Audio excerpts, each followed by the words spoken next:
But yeah, delegation of trust. Yes, that's a good one.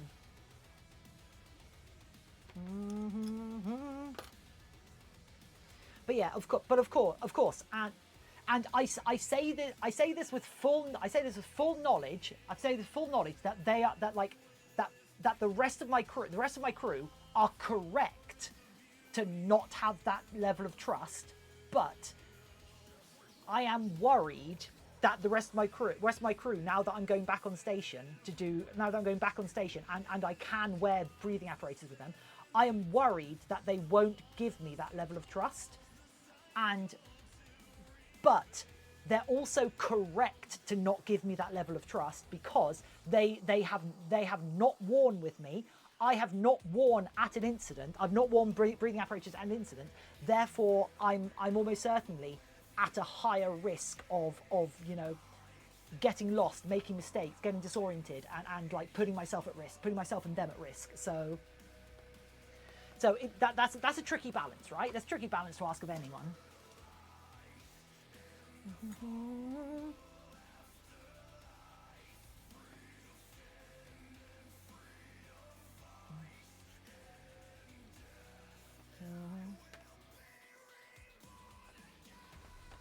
Oh, also,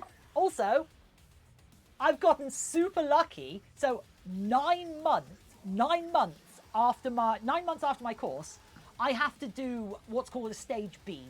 So 9 months after the course, I have to do like an assessment to make sure I've retained the skills, make sure I've retained and advanced my skills and whatnot, and then only once I've done my stage B for this, that's when I'm like, get my blah blah blah and blah blah.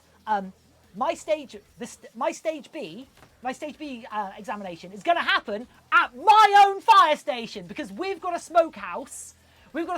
So everybody from my course, who are all from different stations, they all have to come over to Chippenham to use our smokehouse to do our stage B, which is so good because by that point, I'm going to be very, very familiar with the layout of that building. And I'm going to have to pretend not to. Because I got in a bit of trouble I did get in a bit of trouble a little bit for going, oh, we're in this part of the building, therefore we can skip a part of our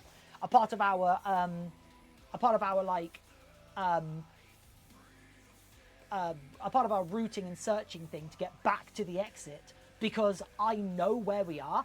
And then the instructors are like, yeah, but what if you're not certain? I'm like, yeah, I was certain though, but in a real scene, what if you're certain and you go down this way and then turns out it's not the correct way? I'm like, but I understand.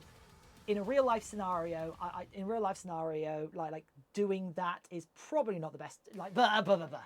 Oh no, LARPing. Yeah, basically. Oh, so much of this is like, so much of the training is like LARPing. I'm not gonna lie. Mm-hmm. Mm-hmm. But like, I think like the inside of the inside of the BA house. So the inside of the floor plan of our training house.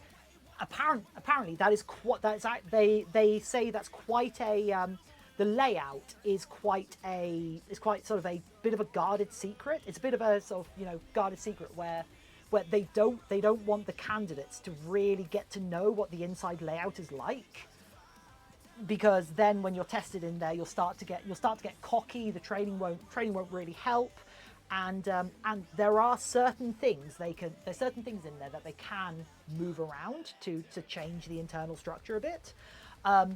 I'm fairly certain I could make them a pretty accurate architectural model of the ground floor and a good amount of the second floor. Having found my way around there multiple times in the dark and in the smoke and without any visibility.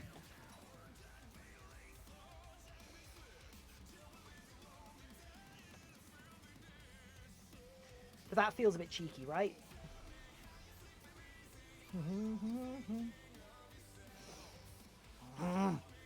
Oh, how can I I not get this nose even? What am I doing wrong? Apart from everything.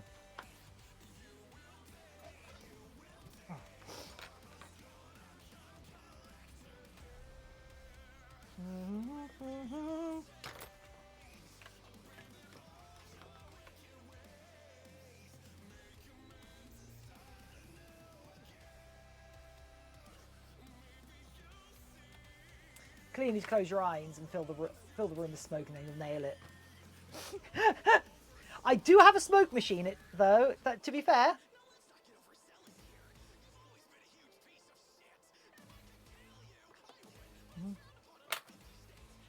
Raven Bop! Hey, Tiffin 5 training. Yeah, I did. Not only did I survive, I thrived. Turns out I'm really good at it.